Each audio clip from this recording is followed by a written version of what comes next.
Hoy en Los Doctores. El derrame avisa con señales que pueden salvar vidas.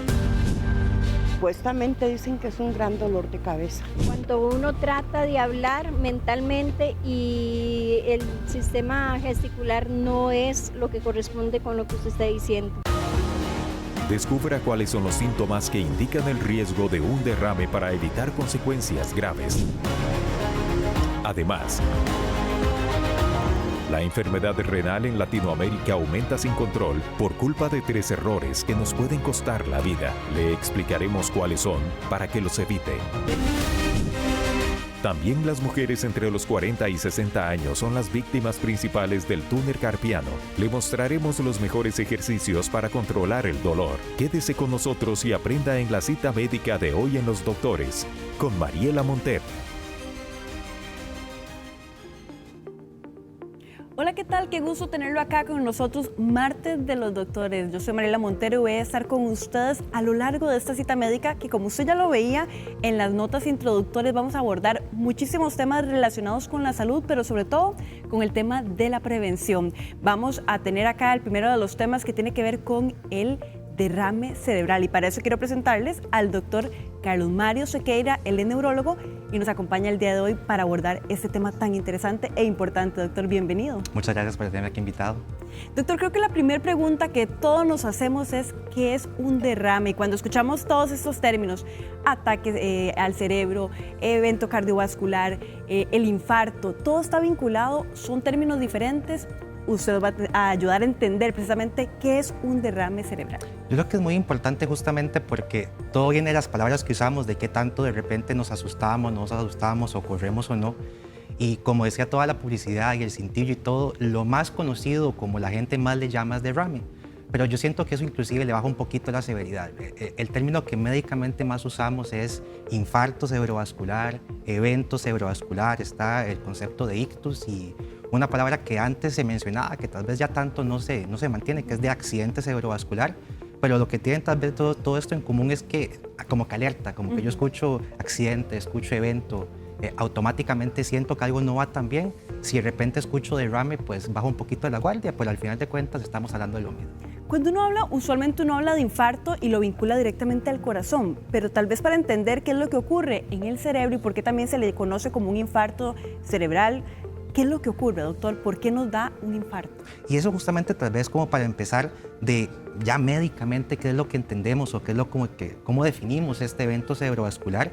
Infarto puede pasar en cualquier parte del cuerpo, ya sea por la costumbre, por las películas. De repente la gente tiene como más asociado lo que es infarto solo con corazón, inclusive correr más con corazón. Infarto puede ser de cualquier parte del cuerpo y lo que va a pasar es que producto que se tapa, quizá un vaso sanguíneo, justamente en cualquiera de estos que tenemos por acá,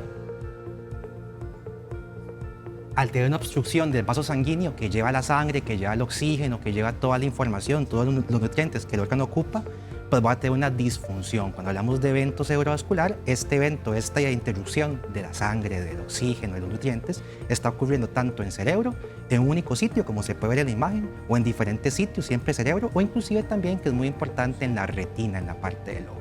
Doctor, cuando uno ve esta manchita, que yo la voy a marcar acá, esto es básicamente que dejó de llegar sangre a esta zona del cerebro y que hay como una especie de se muere el cerebro como tal, se apaga. Es muerte. O sea, médicamente pues usamos diferentes palabras, pero el modo más sencillo de entender es muerte. Si yo mantengo esa interrupción del flujo, esa interrupción del oxígeno, todos estos nutrientes, eventualmente lo que voy a tener es una pérdida de esta parte del cerebro. Y quizá la pregunta es ¿por qué? ¿Qué es lo que hace que alguno de estos, digamos, sistemas que están diseñados en el organismo para llevar la sangre al organismo, en este caso al cerebro, dejen de bombear o se obstruyan? ¿Qué es lo que ocurre? Ahí es muy importante que inclusive hablamos de dos tipos diferentes de eventos cerebrovasculares de infarto.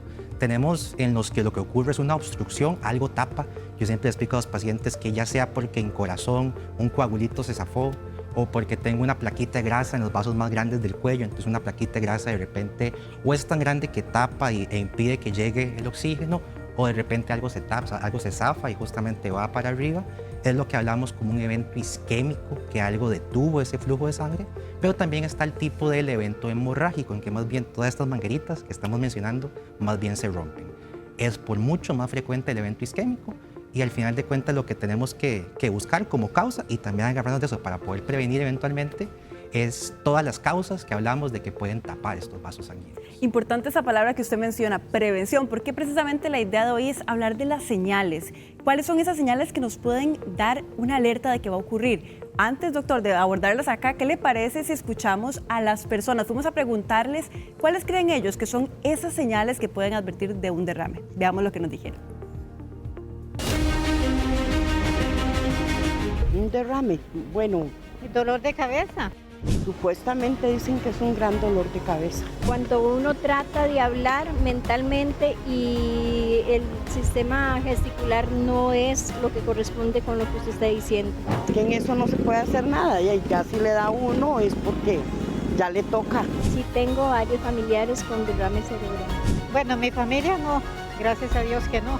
Con solo pensar que puedo estar yo en esa posición, se me falta hasta el aire. Por ejemplo, yo hago ejercicio, tomo vitaminas y me alimento bien. Afecta no solo al paciente, sino a la persona, a la familia en general. Bueno, ya ustedes escuchaban lo que las personas en la calle dicen sobre qué es y cuáles son esas señales. Doctor, antes de que usted nos cuente si realmente algunas de las respuestas que nos dan las personas son en efecto señales que nos pueden advertir, quiero invitarle y recordarle que más adelante vamos a tener la consulta. Recuerde que tiene ahí los números disponibles para hacer la llamada telefónica o enviarnos los mensajes de WhatsApp o bien a través del Facebook de Teletica. Y también muy importante para que usted lo tome en cuenta, vamos a estar más adelante haciendo una rifa más bien de una cita con el doctor. Así que si a usted le interesa este tema, quiere chequearse, le gustaría ir a visitar al doctor en su clínica, ahí puede ingresar al Facebook del doctor, dejar todos sus datos en la publicación que tiene disponible para que usted pueda ser uno de los favorecidos con esta cita médica con el neurólogo Carlos Sequeira. Doctor, hablaban, por ejemplo, del dolor de cabeza en las respuestas que nos daba la gente en la calle. ¿Eso es una señal que podría alertarnos de un infarto cerebral? Sí, no, y dentro de todo lo que las personas decían, tal vez es importante dos cosas que vamos a irlas conversando poquito a poquito. Las señales en el momento de cuando yo puedo o tengo que correr porque puedo estar teniendo en ese momento un evento cerebrovascular y que son cosas que de repente me pueden alertar de que eso está sucediendo. Y más adelante lo que hablamos de más bien cómo puedo prevenir, cómo puedo yo impedir llegar a ese punto, porque no es tal vez como ya un destino manifiesto que va a ocurrir de que pues si me toca, no, más bien la idea es justamente, y es lograble, poder evitar que suceda.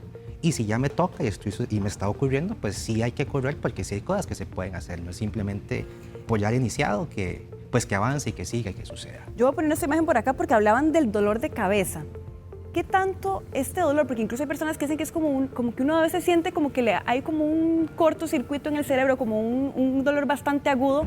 ¿Eso podría eventualmente ser una señal de que algo está ocurriendo y alertarme a tiempo de un derrame? Sí es posible y sí lo vemos que de repente el dolor de cabeza que sea de los síntomas iniciales o de lo que la persona pues detecta al principio, pero casi siempre va a venir acompañado de algo más. Entonces usualmente como ese algo más lo que más nos alerta de qué está pasando. Entonces hablamos de quizás señales importantísimas, inclusive como un lema, un eslogan que utilizamos para que la gente de repente lo recuerde más sencillo, que decimos que es camaleón, y es la estrategia camaleón. Entonces de repente sea de cara cualquier tipo de cambio que veamos que de repente la persona tiene la boca torcida, la cara no se mueve igual, usualmente hablamos de mitades, que la persona no puede arrugar la cara o no puede hablar igual que antes porque la cara está desviada o está torcida.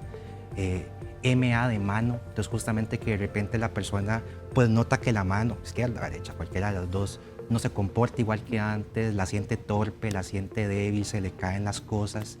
LE de lenguaje, entonces que de repente ya sea que a la persona le cuesta pronunciar o lo que está hablando tal vez no tiene mucho sentido con lo que la familia, el compañero de trabajo le está conversando, y aún pues bueno, de llamar justamente al 911 porque cualquiera de estas cosas, cambios en cara, cambios en lenguaje, cambios en qué tanta fuerza o destreza tenemos, es señal de automáticamente correr y automáticamente consultar en ese momento. Eso es porque ya podría estar ocurriendo el porque infarto. Justamente son señales. Entonces lo que hablamos al puro principio de dolor de cabeza, pues quizás si viene acompañado de que tengo un dolor de cabeza que nunca antes he tenido, que me está empezando y aparte siento como que la mano no responde como antes, pues sí, en ese sentido puede ser una señal de alerta o dolor de cabeza con dificultad para hablar. Entonces puede ser acompañado, puede ser como un síntoma acompañante, quizá no como el que más nos señale de que lo que está ocurriendo es un evento cerebrovascular.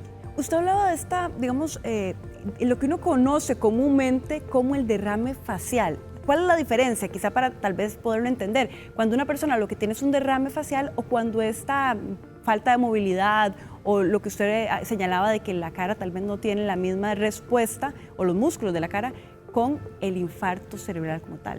Yo creo que ahí inclusive son cosas que yo converso con los pacientes en la consulta del peso de las palabras, inclusive qué tanto son cosas que yo como paciente, yo como persona, pues me toca, me responsabilizo de poder distinguirlo. Derrame facial, inclusive derrame cerebral, son cosillas que es como un lenguaje más coloquial. Derrame facial, estamos hablando que es un problema del nervio de la cara, entonces la persona va a sentir dificultad en toda la cara de poder movilizarlo. Cuando la dificultad viene más bien de cerebro, pues va a ser la mitad inferior. Pero al final de cuentas, pues yo como paciente, yo como hijo, o yo como esposo, o yo como amigo de alguien que veo, no tengo que saber si de repente es toda la cara, la mitad de la cara. Automáticamente cualquier tipo de diferencia en la movilidad facial es motivo de consultar. Bueno, doctor, muy importante también para que usted lo tome en cuenta ya en su casa y recordarle los números que tenemos disponibles para que usted haga sus consultas más adelante que vamos a abrir el consultorio. Recordar que el 2290-6247 es solo para llamada telefónica y que el 6440-6247, ese segundo es solamente para mensaje de texto vía WhatsApp. Y vamos también a ver un tema muy interesante que vamos a tener más adelante después de la entrevista que tenemos acá con el doctor. Más adelante en Los Doctores. La enfermedad renal en Latinoamérica aumenta sin control por culpa de 3 errores que nos pueden costar la vida. Le explicaremos cuáles son para que los evite. Conozca los detalles en pocos minutos. Bueno, doctor, y para seguir conversando precisamente de esas señales de alerta, hay personas que de pronto manifiestan una, no sé si es como una especie de derrame dentro del ojo, si se puede llamar de esta forma. Este evento en el ojo podría también ser una señal de alerta ante un derrame cerebral. Sí, y quizá a veces uno tiende como a simplificar las cosas y pues ayuda porque al final de cuentas permite que las personas identifiquen las cosas más comunes, más importantes de poder correr, que es lo que hablábamos de cara, pues lenguaje, cómo se habla, etcétera. Por mucho no es lo único que puede estar causado o vinculado con un evento cerebrovascular. Hablamos también de que si de repente y súbitamente, y quizá el mensaje en esta sección de qué son cosas que me tienen que preocupar, cualquier cosa que aparezca de repente, o cualquier cosa que yo estoy bien y en cuestión de 5 segundos, 3 segundos, inmediatamente algo cambia. Entonces, si yo de repente presento que empiezo a ver borroso, o veo un parchón, o del todo desaparece pues la mitad inferior o alguna parte del campo visual, o tengo sangre en el ojo que no estaba previamente, pues pueden ser varias cosas, pero definitivamente el mensaje es pues que los médicos me digan si de repente es algo de qué preocuparse o no. Hay que consultar inmediatamente por la posibilidad de que sea un evento cerebrovascular en retina o en ojo en este caso. ¿Por qué es tan peligroso el derrame cerebral? Quizá inclusive... Acá le ayudo. Correcto. Esta imagen de acá es la que quizá yo creo que más nos enseña el daño de dejar que el evento cerebrovascular, y sin importar si es lo que hablábamos, de que se rompió un vasito hemorrágico o si se tapó un vasito isquémico, pues avance y no hagamos nada. Al final de cuentas, lo que vamos a tener, y aquí voy justamente a volver a circular todavía más, porque es lo que tenemos que evitar que pase, va a quedar una marca indeleble en el cerebro. Y el cerebro justamente lo que lo hace tan importante es que ahí están todas las funciones, que hablemos normal, que nos movamos normal, que nos comportemos normal. Esa marca en cerebro, una vez que está, no se va a quitar. Y esto se traduce en problemas ya de motora, de habla, en funciones importantísimas que controla precisamente el cerebro. Exactamente, dependiendo de cuál sea la parte del cerebro que está afectada, si queda una mancha chiquitita, grande, pequeña, ya una vez que está esa lesión, no se va a quitar. La persona puede aprender a brincársela y es todo un esfuerzo de terapia física y rehabilitación, y es todo el equipo que estamos involucrados en el manejo de esos pacientes, pero ya una vez que está, es irreversible. Importante porque también lo mencionaba una de las personas consultadas ahora en el sondeo. ¿Es posible evitarlo? Porque ella decía casi que cuando ya yo tengo alguno de estos síntomas es súbito, ya no hay forma de revertirlo, pero cuando yo tengo alguna de estas señales, yo todavía puedo evitar que esto ocurra en el cerebro. Sí, sí, y yo inclusive lo explico a mis pacientes de la siguiente manera. Es como que yo de repente tenga en la casa de jardín o tengo una matita y empieza a darme cuenta que se está quedando como cafecilla, como marchita. Si me doy cuenta muy tarde, por más que yo le eche agüita, se quedó así. Pero si yo de repente lo pesco a tiempo, lo detecto a tiempo y pues le pongo cuidado y le echo agua, puedo revertirlo. Es lo mismo justamente con esto. Si la persona lo detecta a tiempo y mediante todas esas señales que estamos hablando y consulta, hay diferentes herramientas que tenemos para poder evitar que esa obstrucción de sangre pues persista y devolverle un poquito la función, la sangre, de irrigación, el oxígeno, a esa parte del cerebro. ¿Siempre hay señales antes del derrame o del infarto? Siempre, siempre, siempre, porque al final de cuentas, como lo que yo estoy haciendo, independientemente de la causa, es quitarle esa información, esos nutrientes al cerebro, ven, algo va a fallar. Entonces voy a tener todo lo que hemos hablado, dificultad para hablar, movimiento, pues que el ojo, entonces siempre algo me va a alertar. No sé, doctor, si podemos repetirlas y remarcarlas, ¿cuáles son esas señales de alerta que las personas deben tener en cuenta en sus casas? El modo más importante de recordarlo, y aunque en general, pues cualquier cosa súbita que ahorita está y no está y aparece, es siempre motivo de consulta, el modo más sencillo de recordarlo es camaleón. Cada de cara, cualquier tipo de asimetría facial, la parte de manos, si de repente no me muevo igual que antes, lee el lenguaje, si de repente no hablo igual que antes, inmediatamente consultar. Entre más rápido la persona se presente a un centro médico, más chance tenemos los médicos de poder revertir este daño y evitar que sea tan severo o que inclusive sea permanente. Importante, doctor, porque tal vez el síntoma puede aparecer súbitamente y desaparecer. El hecho de que desaparezca no quiere decir que el infarto o que el riesgo de infarto haya desaparecido. No, para nada. Ahí inclusive hablamos de que si tuviéramos en ese mismo momento pues las máquinas más avanzadas para poder ver su cerebro y ver qué pasó ahí a nivel más chiquitito, vamos a dar cuenta que aunque quizá a la persona le costaba hablar y ya está dando normal, algún tipo de secuela quedó. Entonces siempre es importante que aunque de repente no, es que mi papá en la mañana pues estaba hablando enredado, pero vamos a ver cómo sigue, tal vez fue que estaba muy cansado, que durmió mal o que estaba muy estresado, habló enredado y ya han pasado 3 horas y ya recuperó. No, entonces fue un susto, no consultemos, no, porque algo hizo que esa persona llegara a ese punto, algo no está controlado de todo lo que es prevenible, entonces siempre es mejor consultar porque en cualquier momento eso que se quitó puede que siga avanzando y ya sea algo más permanente. ¿Todos somos susceptibles a un infarto, doctor? Todos tenemos cierto grado de riesgo. Ahora, igual que la lotería, entre más números yo compre, más probable que tenga. Entonces, las personas que padecen de la presión alta, de hipertensión, los que padecen del azúcar, los que están un poco pasados de peso, los que tienen una alimentación un poco más cargada de sal, de sodio, los que tal vez son un poco más sedentarios, los que tienen antecedentes de que papá, mamá o ellos ya han tenido estos eventos, son más susceptibles que el resto de personas a tener un evento cerebrovascular. Bueno, muy importante, ya usted puede repasar ahí en su casa las señales que el doctor ha alertado y también, muy importante, quiénes son aquellos que podrían ser más propensos a un evento de estos. Recordarle que más adelante vamos a abrir el consultorio, invitarlo de una vez a que nos haga llegar las consultas o bien a que se espere unos minutitos para hacernos llegar su llamada telefónica y poder atenderlo. Esto va a ocurrir al volver de la pausa, entonces vamos a hacer una breve pausa y ya casi volvemos con el consultorio de Teletica. Al volver de la pausa, la enfermedad renal en Latinoamérica aumenta sin control por culpa de 3 errores que nos pueden costar la vida. Le explicaremos cuáles son para que los evite. También las mujeres entre los 40 y 60 años son las víctimas principales del túnel carpiano. Le mostraremos los mejores ejercicios para controlar el dolor. Todos los detalles al volver de la pausa, aquí por Teletica.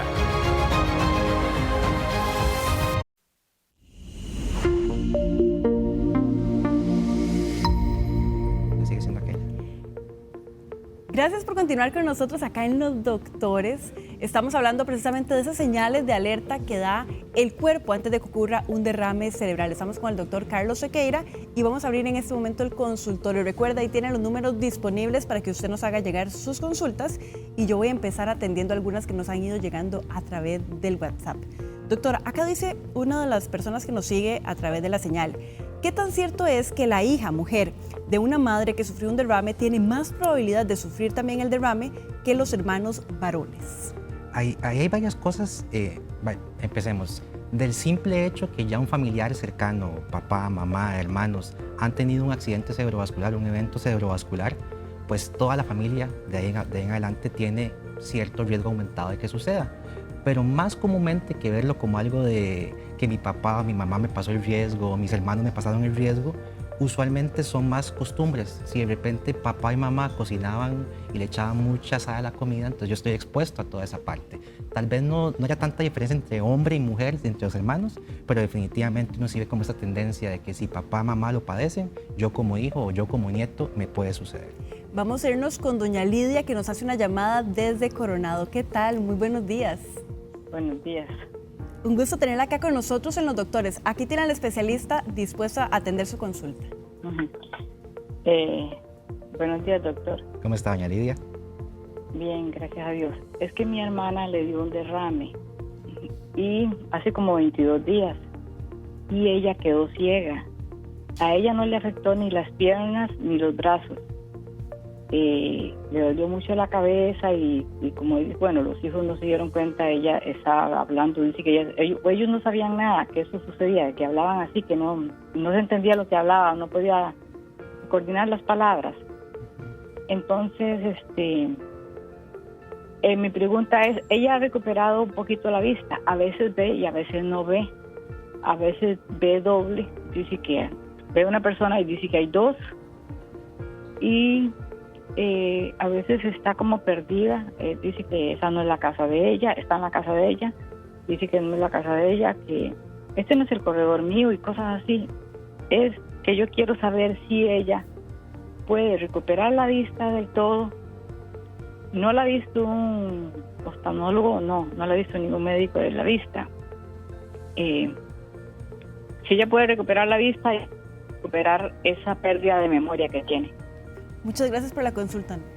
Ahí lo que hablábamos de que, y aunque es cierto, es una realidad y tal vez no es como lo más bonito que decir, ya una vez que esa mancha, por decirlo de un modo, queda en cerebro, esa mancha siempre queda, pero no quiere decir que el cerebro no sea capaz de reconectarse diferente. Yo siempre pongo este ejemplo de que si yo estoy en San José y quiero llegar a Limón, pues la ruta más sencilla o más común va a ser pasar por el Surquí. Si de repente Surquí está cerrado, no quiere decir que no tengo ningún otro modo de llegar.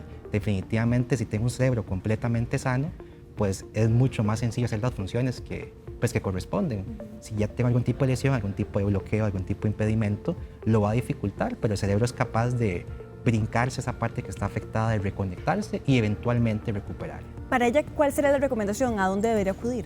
Ahí es importante primero que tenga su seguimiento con neurología, con algún tipo de especialidad enfocado en encontrar la causa, porque si de repente no sabemos por qué pasó esto, si no sabemos si fue por corazón o si fue por un vaso tapado de cuello, no tenemos modo de garantizar de que esto no ocurra nuevamente y que tal vez la persona no esté mejorando porque está siguiendo, está teniendo nuevos eventos, y tener seguimiento con la parte de rehabilitación, que nos ayudan diferentes colegas como lo que son los fisiatras, los terapeutas físicos, los terapeutas ocupacionales, que nos dan como esa traducción al día a día de la persona de cómo se puede recuperar más rápido, más sencillo. Vamos con otra llamada, esta vez desde Cartago, nos llama don Oscar. ¿Qué tal? Muy buenos días.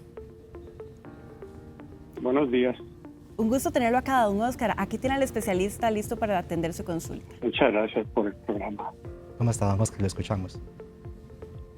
Miren, yo tuve un evento hace 3 años. Yo no sentí nada. Minutos antes venía yo manejando mi vehículo. Pues gracias a Dios me dio tiempo de parquear el vehículo y inmediatamente me bajé del carro. Me sucedió y quedé muy afectado.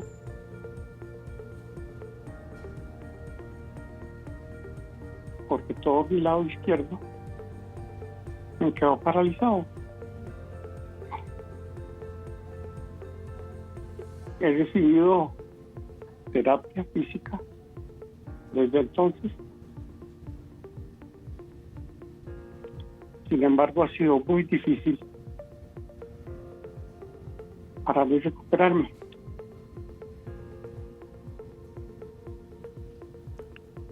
Don Oscar, primero agradecerle muchísimo, un abrazo, de verdad, hasta allá donde nos está llamando, y vamos a tratar de atender aquí su consulta con el especialista de la mejor manera, don Oscar.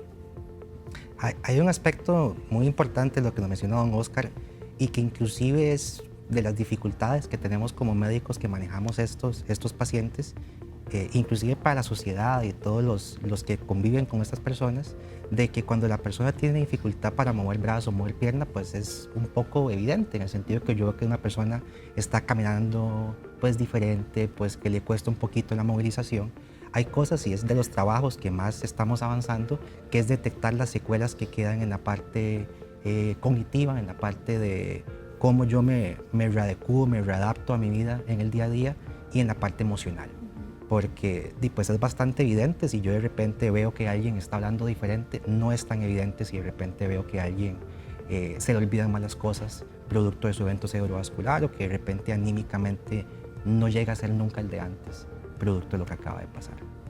Acá tenemos otra consulta, dice en la plataforma: buenos días, mi nombre es María, a mi esposo lo operaron hace un mes y 8 días de un coágulo de sangre que tenía más del 50% del cerebro comprometido. Dice que no se golpeó, no tuvo presión alta. Ella lo que pregunta es qué pudo haber generado algo como esto. Ahí es muy importante ya para poder especificar pues, el coágulo en qué parte estaba. A veces como médicos hablamos de coágulos y nos estamos refiriendo a las venas, o nos referimos a las arterias, que unas son las que pues, se llevan la sangre al cerebro, otras son las que la traen.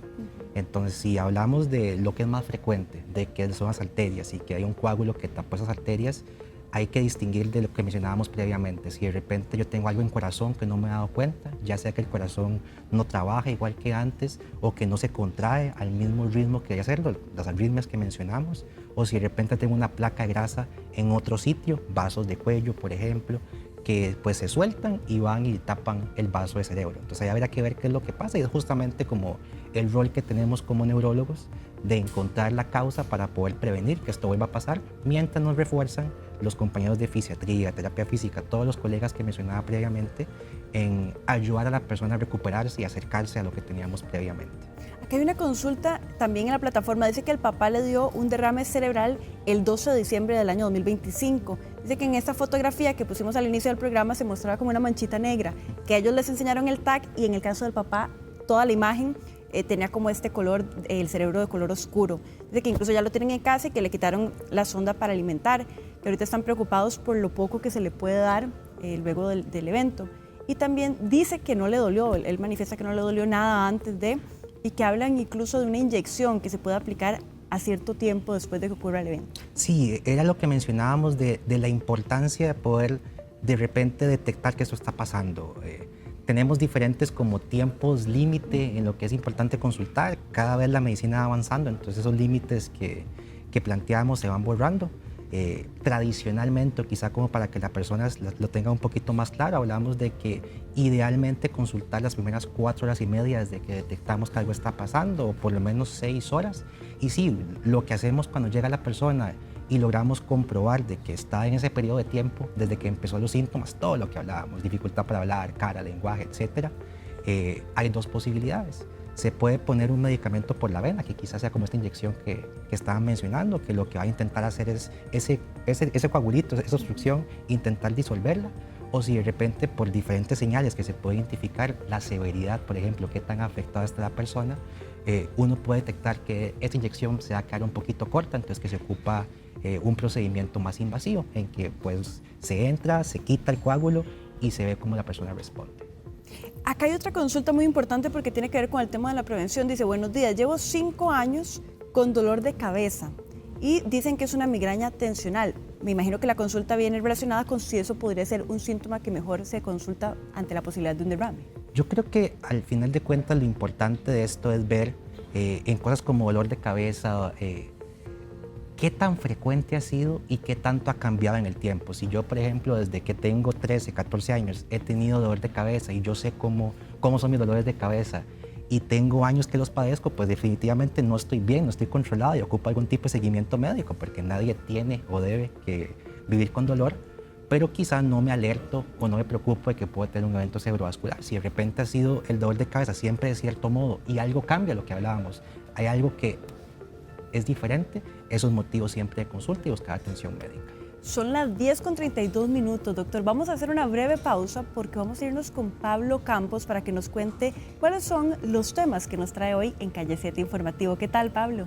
Hola Mariela, son las 10:32 de la mañana, invitados para que nos vean a partir de las 11 en Calle 7 Informativo, y esto es un adelanto de algunas informaciones que veremos a partir de esta hora. Y el primer tema que les vamos a mostrar está relacionado a cómo usted puede tener una serie de permisos dentro del trabajo, y es lo que permite la ley. Hoy nos acompaña una abogada para mostrarle a usted detalles de cuáles son esos permisos permitidos en nuestro país. Y ahora vamos a continuar con otro, y está relacionado a Punta Arenas, una playa y un manglar que se convierte en el único sustento para muchas familias de esta comunidad en Punta Arenas y que está en peligro. Nuestro compañero Bernie Jiménez los visitó y más adelante nos va a mostrar los detalles de por qué una zona natural de nuestro país está en peligro. Y finalmente les vamos a mostrar el cantón de nuestro país más democrático, este cantón alajuelense, donde concentra la mayor cantidad de votantes en las últimas elecciones de nuestro país. Con estas y otras informaciones, los esperamos a partir de las 11 de la mañana e invitados para que sigan aquí en Teletica, porque después de la pausa venimos con estos temas aquí en Los Doctores. Al volver de la pausa, la enfermedad renal en Latinoamérica aumenta sin control por culpa de 3 errores que nos pueden costar la vida. Le explicaremos cuáles son para que los evite. También las mujeres entre los 40 y 60 años son las víctimas principales del túnel carpiano. Le mostraremos los mejores ejercicios para controlar el dolor. Todos los detalles al volver de la pausa, aquí por Teletica.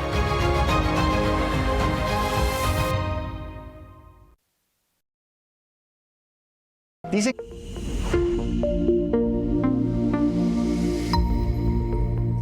Gracias por continuar con nosotros acá en Los Doctores. Estamos hablando de esas señales de alerta ante un derrame cerebral. Recordarle los números que tiene disponible para hacernos llegar sus consultas, y también que si usted quiere una cita médica con el doctor especialista que nos acompaña hoy, don Carlos Sequeira, usted puede ingresar a sus redes sociales porque él va a estar eligiendo a uno de los pacientes para regalarle una consulta médica. Tenemos una llamada telefónica, doctor, desde Punta Arenas. ¿Qué tal? Muy buenos días. Buenos días, ¿qué tal? Un gusto tenerla acá con nosotros en Los Doctores. Adelante con su consulta. Bueno, primero que todo agradecer, ¿verdad? Porque lo dejan a uno pensando más si lo que uno está sufriendo no es normal. Bueno, primero saludarlo. Yo tengo 36 años. Recién terminé la lactancia y tenía vista borrosa, no podía enfocar bien. Y lo dejé pasar porque yo pensaba que era parte de la lactancia, o al menos eso me decía el médico de Levi, hasta que un día por completo perdí la vista del ojo derecho. Después de eso la vista no ha sido normal, no puedo ver bien, tengo una sombra del lado derecho en el ojo derecho. En una de las ocasiones acudí a emergencias, me hicieron 2 TAC, en un TAC sale una sombra, pero el doctor me dice que no es nada definitivo, me mandó a hacer un encefalograma, y el encefalograma lo que dice es que la señal óptica es muy lenta, o sea que ese ojo tiene como una señal óptica muy lenta, y me mandaron cita para el 2042. Después de eso no escucho bien del oído derecho, y yo no sé si ya es mi cabeza que juega conmigo o si yo siento más lento el lado derecho. Algunas veces subo la presión de pronto y la tengo, y yo ya estoy como empezando a preocuparme porque lo siento más fuerte cada vez, y no sé si debo esperarme hasta el 2042 de la cita o si buscar otro examen, porque yo siento que ellos hicieron el TAC y el encefalograma, pero no sé si habrá otro examen que me pueda decir qué es lo que tengo, porque ellos lo que me dicen es que es una sombra y una reacción lenta. Pagué un oftalmólogo en San José que me realizó un examen y me sacó líquido y me salió algo del oído, pero después de eso los síntomas han seguido regresando, y no sé si hay otro examen o algo más que se pueda hacer para tratar de prevenir esto, porque mi habla ha sido más lenta. Ahorita también estoy un poquito nerviosa, ha sido más lenta, y tengo 2 hijos pequeños y me asusta mucho el hecho de no conocer un diagnóstico o no saber qué me tengo que hacer más, porque no tengo un doctor, por falta de especialistas de la caja, que me pueda decir qué es lo que tengo a ciencia cierta.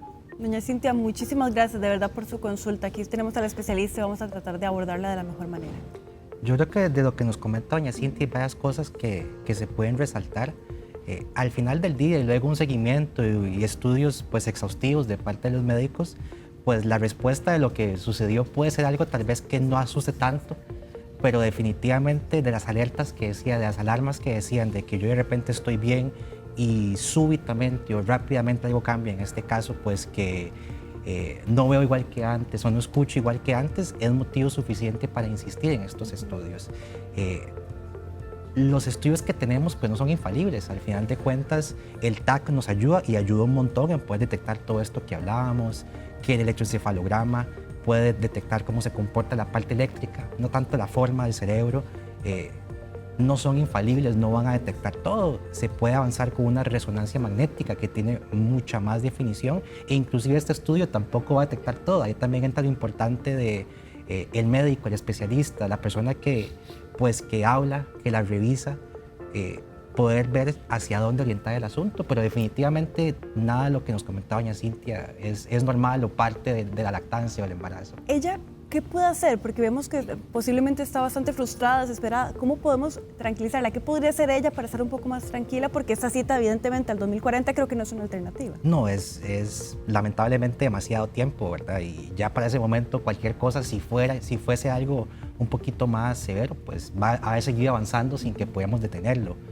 Ahí lo importante es consultar con un médico, obviamente con un especialista en el campo, primero para poder revisarla y poder orientar un poquito si tenemos que insistir más en estudios de forma, resonancia magnética, o si de repente hay que estudiar un poquito más la parte de función y esta línea de pensamiento que teníamos con el electroencefalograma. Doctora, aquí hay otra consulta, dice, la presión alta en algún momento, o sea, como que se da un evento de presión alta, puede terminar en un derrame cerebral. Sí y no. Usualmente la presión es más lo que va haciendo mella en el cuerpo y mucho tiempo de tener la presión alta va cambiando los vasos del cerebro. Pero sí es cierto que si yo nunca he tenido nada, nunca he padecido nada y tengo un subonazo muy importante, en ese momento puede ocurrir. Acá tenemos otra consulta, dice, buenos días, soy Naida. Mi consulta es que mi esposo se acostó bien, pero al otro día se despertó sin conocer. Ya me dijo el doctor que lo que le dio fue un infarto cerebral. ¿A qué se debe eso? Y ahora dice que tiene una hija de solo 5 meses y que le da entonces sufrimiento. Esa es la consulta de la persona. El por qué quizá más inmediato, pues es justamente lo que tenemos que buscar, de insistir lo que hablábamos, de ver corazón, ver cómo están los vasos del cuello, a nivel de, y es una historia que escuchamos mucho, que la persona se acuesta bien y se despierta con algún tipo de dificultad, por cómo el cuerpo funciona y cómo el cuerpo regula pues, la presión, más bien justamente en la madrugada y justamente en el momento antes de despertarnos es que más alta tenemos la presión. Entonces es muy frecuente que de repente yo me acosté bien, pasé toda la noche bien, dormido, pero bien, y es justamente el momento en que me voy a despertar que tengo ese subonazo y justamente en ese momento es que tengo el evento cerebrovascular. Aquí hay uno muy interesante, doctor, dice, he escuchado que si uno tiene estos síntomas previos al derrame cerebral, punzándose la punta de los dedos con un alfiler se puede detener. ¿Qué nos puede decir el especialista al respecto? Ahí quizá, y si eso funciona, porque definitivamente uno escucha en el día a día pues, diferentes remedios caseros, probablemente eso funciona, dichosamente no estemos lidiando con un evento cerebrovascular, probablemente en ese caso sea algún tipo diferente de migraña o algún tipo diferente de evento más a ese nivel, porque definitivamente en el caso de un vaso sanguíneo que está tapado, ojalá fuera tan sencillo como de poder detenerlo de esa manera. Bueno, doctor, hemos aprendido muchísimo, muchísimas gracias más bien por haber estado con nosotros y tal vez un muy breve mensaje final para despedir este bloque del programa de los doctores. Bueno, muchas gracias primero por el espacio y por la invitación de poder hablar de este tema. Creo que lo más importante es cambiar esta mentalidad de la primera señora que nos intervenía en el inicio, de que no hay nada que hacer. Hay señales claras que se pueden detectar y que si las observamos es motivo inmediato de consulta porque hay cosas que se pueden intervenir para evitar llegar a estos casos de irreversibilidad de los síntomas. Muchas gracias, doctor, y gracias a ustedes. Vamos a ir a un corte comercial, pero no se vaya porque al volver vamos a hacer ejercicios que le pueden ayudar con el problema del túnel carpial. Así que ya casi venimos. al volver de la pausa. La enfermedad renal en Latinoamérica aumenta sin control por culpa de 3 errores que nos pueden costar la vida. Le explicaremos cuáles son para que los evite. También las mujeres entre los 40 y 60 años son las víctimas principales del túnel carpiano. Le mostraremos los mejores ejercicios para controlar el dolor. Todos los detalles al volver de la pausa, aquí por Teletica.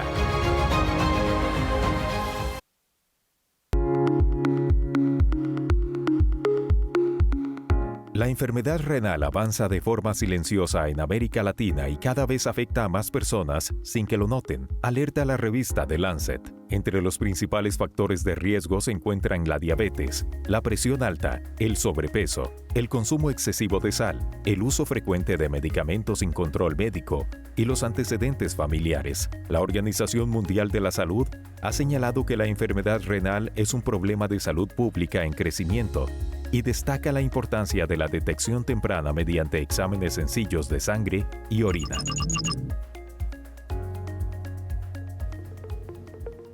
El túnel carpiano es una afección que ocurre cuando un nervio importante de la muñeca se comprime al pasar por un espacio estrecho llamado túnel carpiano. Esta condición es muy común y puede afectar la calidad de vida si no se detecta y trata a tiempo.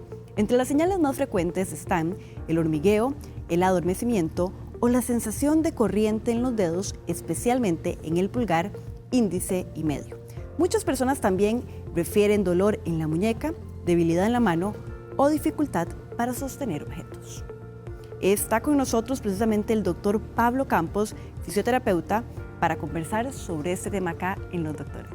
Doctor, ¿qué tal? Bienvenido. Muchas gracias, estamos aquí para servirle. Doctor, y viene acompañado el paciente. ¿Cuál es el nombre del paciente? Sebastián, se llama. Bueno, Sebastián nos va a ayudar, doctor, porque acá lo más importante, lo que queremos poner en práctica son esos ejercicios. Ya escuchábamos de qué se trata, tal vez usted nos explica bien concreto y pasamos a los ejercicios que nos pueden ayudar con este mal. Muy bien. Usted lo decía perfectamente, son precisamente estos 3 dedos los que normalmente tienden a tener una sensación en la yema de los dedos como una sensación de adormecimiento y hay una dificultad o una sensación que empieza a generar debilidad muscular.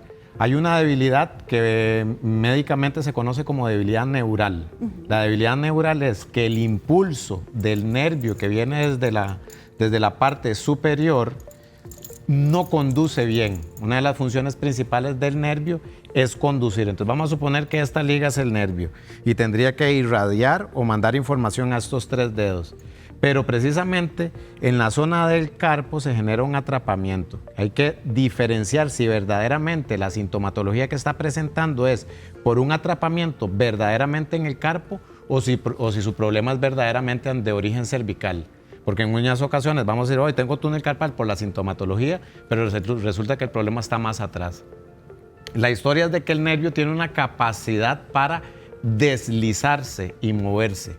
Entonces, cuando esa capacidad se ve atrapada y la persona quiere mover el cazar objetos, entonces la información de la nutrición y la vascularización del nervio se ve afectada, entonces la persona empieza a sentir dificultades para agarrar objetos, empieza a sentir debilidad, molestias en toda la zona del antebrazo y entonces esto provoca que como consecuencia los músculos a largo plazo se empiecen a debilitar. Entonces no es solamente con ejercicios de fuerza, sino que tenemos que recobrar primero la sensibilidad y devolverle esta capacidad al nervio de poder deslizarse y moverse adecuadamente. ¿Qué le parece, doctor, si usted nos va haciendo aquí la demostración de un ejercicio que nos pueda ayudar? Si yo ya detecté que tengo ese problema, ¿qué puedo hacer allá en mi casa o donde yo tenga algún espacio disponible? Precisamente como el largo del nervio es profundo, una de las actividades que más le mandamos a los pacientes es decirle, vea, mantenga la cabeza en una posición correcta, que el cuello y el mentón desciendan adecuadamente, alargue el brazo de esta forma y flexiónelo de esta manera que la muñeca queda extendida. Y esto nos va a permitir hacer el slide, el deslizamiento del nervio. Entonces ahora le vamos a enseñar a hacer el movimiento ahora con extensión de muñeca y extensión de codo, flexión de muñeca. Y eso se lo pedimos que lo haga el paciente solo en su casa cuando se levanta. Ahí tal y le vez el podemos paciente decir, vamos a decir que le haga el movimiento y que lo haga. Estire ahora el brazo, estira la muñeca, flexiona el codo, flexiona la muñeca. Y este movimiento nos va a ayudar a que el nervio se movilice, se nutra y entonces podemos recobrar para más adelante empezar a hacer ejercicios más de fuerza. Este movimiento, bueno, yo a veces lo aprendí, como acá, si yo tengo problema con el nervio ciático, posiblemente me va a quedar dificultar, no voy a poder hacer todo el rango de movimiento. El nervio más bien a la hora de mover la muñeca desliza y lo que hace es liberar el movimiento. A eso se le conoce técnicamente como neurodinamia, es la movilización del tejido nervioso. Por eso es que cuando yo hago la extensión de muñeca y la extensión de codo, flexiono la muñeca y hago el movimiento combinado para que empecemos a deslizar el nervio y eso más bien lo libere y eso más bien lo que hace es generar alivio. ¿Cuántas veces o con cuánta frecuencia yo debo hacer este movimiento para empezar ya a sentir una mejoría o para que me ayude? Inicialmente, cuando le pedimos este ejercicio a los pacientes, le decimos primero que cuente 1, 2, 1, 2, que cuente 2 segundos en el movimiento. Y lo ideal es que lo haga de 6 a 8 repeticiones y que luego le dé un descanso al brazo de 1 o 2 o 3 minutos y lo vuelva a repetir por 4 veces. O sea, son 4 series de 8 repeticiones y descansos de 2 a 3 minutos entre cada repetición. Y muy importante, lo decía el doctor, como le dicen a uno en el gimnasio, no es velocidad, es que usted haga bien el movimiento. Es el recorrido del movimiento y sobre todo hay algo que es muy importante en esto, que no lo había comentado, que es controlar la postura. Por eso en ocasiones cuando se lo decimos a los pacientes, le decimos hágalo frente al espejo, para que mantenga un buen control postural, porque la compresión del nervio a largo plazo nos empieza a generar posturas flexoras que son antiálgicas y entonces las escápulas se van hacia adentro y eso permite que el nervio se atrape más. Necesitamos mejorar el control escapular. ¿Tiene que ser sentado o puede ser de pie? Lo ideal es sentado, sentado. ¿verdad? Porque después de hacer esto, una vez de que hemos hecho este movimiento, le podemos pedir ya con una liguita, que estas normalmente son fáciles de conseguir y lo conseguimos en una tensión suave, le pedimos que abra los brazos para generar estabilidad escapular. La postura, dice la evidencia científica, precede al movimiento, por lo tanto, mejorar la postura proximal mejora la movilidad distal. Aquí la idea es que los hombros están hacia atrás. Estén activos, que los deltoides vayan hacia atrás para que se genere la actividad escapular, nos genere estabilidad abdominal y que todo esto del core y de la cintura escapular nos mejore la movilidad del brazo y así poco a poco podemos ir integrando ya ejercicios específicos de fuerza para el brazo. ¿Cuántas veces, aquí tal vez el modelo nos ayuda a repetir el ejercicio, cuántas veces habría que hacer este movimiento? Aquí todavía es más interesante porque hay aplicaciones hoy en día y hay una aplicación que se llama Tabata. Tabata es 20 segundos de actividad por 10 segundos de pausa, para que la persona se concentre en verdaderamente hacer bien el movimiento y en una buena postura y no en las repeticiones. Entonces, en esos 20 segundos, abrimos y cerramos. Y no importa si hoy nos salen 6 o nos salen 8. A ver si lo entiendo, doctor. Él tiene que hacer fuerza, tal vez el paciente el modelo nos ayuda y ahí tiene que tener tensión. Tiene que tener y sostenerlo tensión. 20 segundos. Tiene ahí. que sostenerlo 20 segundos y a los 10 segundos suelta y descansa. Porque es precisamente el músculo tiene la capacidad de contraerse en concéntrico para generar movimiento, pero cuando se contrae a lo largo, que es excéntrico, genera estabilidad. Entonces, si mejoramos esta estabilidad, como consecuencia, el movimiento distal va a mejorar. Tal vez podemos ver otro ejemplo de ejercicio. Sí, el otro ejemplo de ejercicio sería ya hacer movimiento de tracción. Entonces, le podemos pedir que agarre, que mantenga esta extensión, entonces ya vamos a ir mejorando el agarre y yo le pongo una resistencia leve y el brazo va a ir hacia atrás, siempre buscando la retracción de la escápula, pero ya estamos integrando otras cadenas musculares. Eso lo podemos poner en algún poste. Es que esto es muy fácil porque esto lo pones en el borde de la cama o lo pones hasta en las verjas de tu casa y esto te genera la resistencia. Entonces lo único que tenés que hacer es precisamente la tracción y llevar las escápulas hacia atrás y evitar, por ejemplo, que si lo hiciéramos mal es el hombro que se suba. Okay. Y entonces estamos generando compresión en la salida de los nervios a nivel cervical, sino que le pedimos estable para que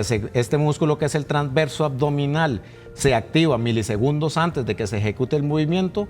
Esto activo nos permite contraer otro músculo que se llama hace rato, que nos permite mejorar el alcance. Y entonces con esta musculatura activa nos va a permitir mejorar el trabajo distal para que poco a poco podamos ir integrando ya trabajos de bíceps, tríceps y específicos de muñeca. ¿Ese también se hace sentado o ese sería de pie? Y siempre sentado. Y es una muy buena pregunta el por qué. El sentado lo vamos a hacer porque necesitamos que la posición de la pelvis y de las caderas esté en forma correcta. La postura de él así que lo vemos como con un poquito el pecho hacia adelante para que nos permita activar la musculatura abdominal y los músculos de la espalda hagan con el abdomen un sándwich y nos permita, entre mejor control postural del tronco, mejor movimiento selectivo de los brazos. ¿Cuántas veces repito este? Este igual lo vamos a hacer con el Tabata. No importa la cantidad de repeticiones, sino que sea calidad de movimiento en 20 segundos.